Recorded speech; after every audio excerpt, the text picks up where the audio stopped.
mismanagement or issues happening at an airline, but that also bordered on the image of the country. What comes to your mind at this point in time that we are here for things that were actually even talked about in the parliament? But I think that if we want to give credit where it is really due, like Bishop said, then we should join hands and clap for the Office of the Auditor General.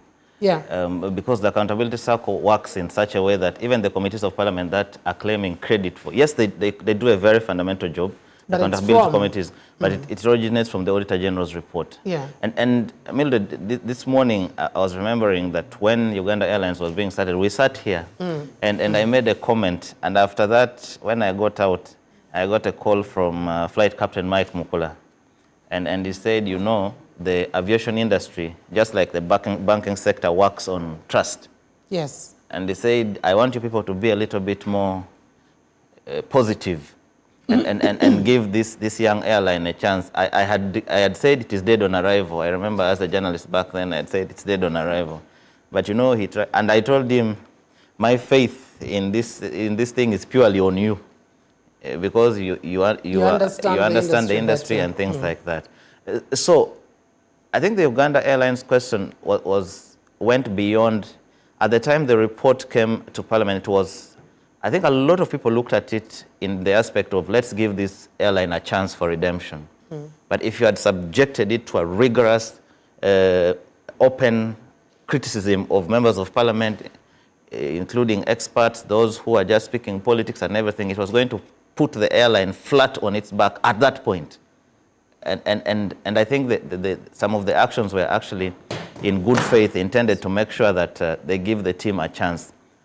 But when you speak to, like Bishop said, when you speak to people who have been using the airline, I just spoke to someone who returned, I think, from Lagos a couple of weeks ago, and you would book a ticket for Monday. And then on Sunday at midnight, whatever, on the same Monday at midnight, an email comes, prepare for Tuesday, extending your flight by 2 days. On that same Tuesday, another email comes and says, please, prepare for another 3 days. But also, too, the aviation industry is not like other places where we have hugged, kissed, and embraced incompetence. But the consequences are dire. Mildred, you don't want to die. You want to go to heaven, you don't want to die.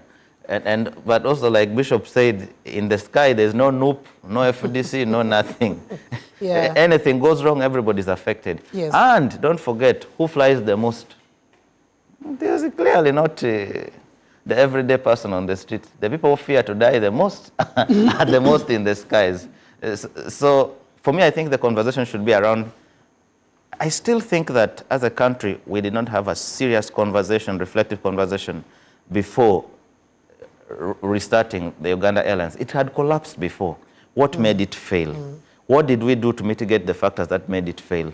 Did we do enough? But also one thing that worried me, even when we are saying they're making changes and stuff like that, there are friends of Rugendo who are non-interest hawkers in this town.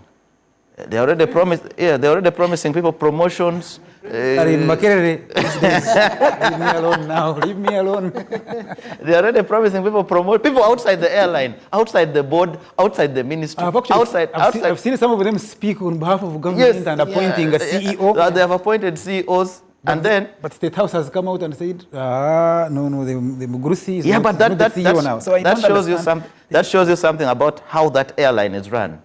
I think the other problem that probably we have not discussed are the interest hawkers from outside. Absolutely. Who want to have a say over everything. Yeah. Where there's a bit of interest, where there's a bit of money. Because if, Rugendo, I'll use your name because you'll not be offended. If an airline is in a crisis, and I know you have some good connections with people who make decisions, and you're already promising promotions on X, it means that is how the airline is going to run when the new team comes in. Yeah. And so you can bring the best CEOs, you can bring everything, but the will. And it's typical of Ugandans. You give me some little power. I usually make fun of my brothers from West Nile, that you just need to give me the illusion that I have some power, and you see how I throw my weight around the air. So if we're going to take that attitude, that mentality, and the interest around Uganda Airlines alone can collapse it on day one. So is somebody at strategic level finally going to say enough is enough. Can this airline run? Okay. The way NSSF, with all its problems, ran, it is a body you can speak about. The way Postbank, it's now called Pearl Bank. Pearl Bank, yes, ran, and it is something you can speak about. The way Housing Finance Bank was run, and now you can speak about it. I think we need to think about it in that dimension. But with this typical Ugandan mentality, where even me, I wake up and promise people promotions, people will be working more to please the interest hawkers interest of the than doing the fundamental job. Absolutely. Yes. All right, Blanche, what do you think needs to be the deeper conversation now as we're seeking for the CEO? But you know, it's never just about an individual. It's always about the entire team and what you've set out. What are the KPIs? What are the mid-term reviews? What is the monitoring and evaluation matrices to be used to determine that we are on track, we are not on track? I think both Dr. and Savit have made very important points, but we should also look, let me start from a sort of a broader overview.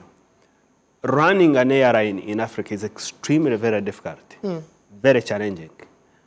And when we talk about the mistakes that government made when it was starting this process, for me, one of those mistakes that I keep going to again and again when this conversation comes is, you know, government hired serious people, we may say big men in this town, and they wrote a report of like 300 pages that informed the revival of the Uganda Airlines.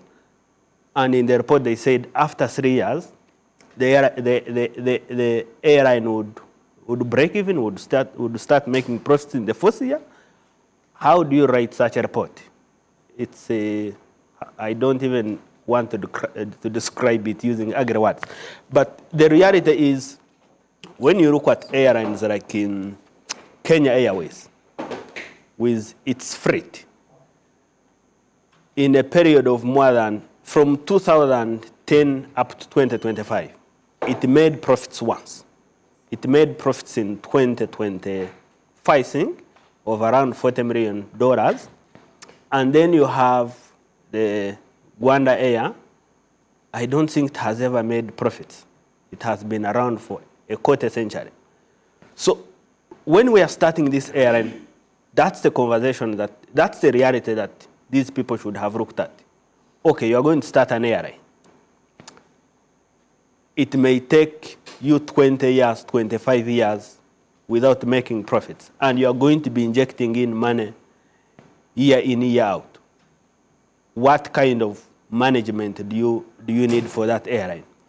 And for sure, the reality is, even if there is no corruption, even if there is no incompetence in the management at the Uganda Airline, this airline is going to take another 10, 15 years without making profits.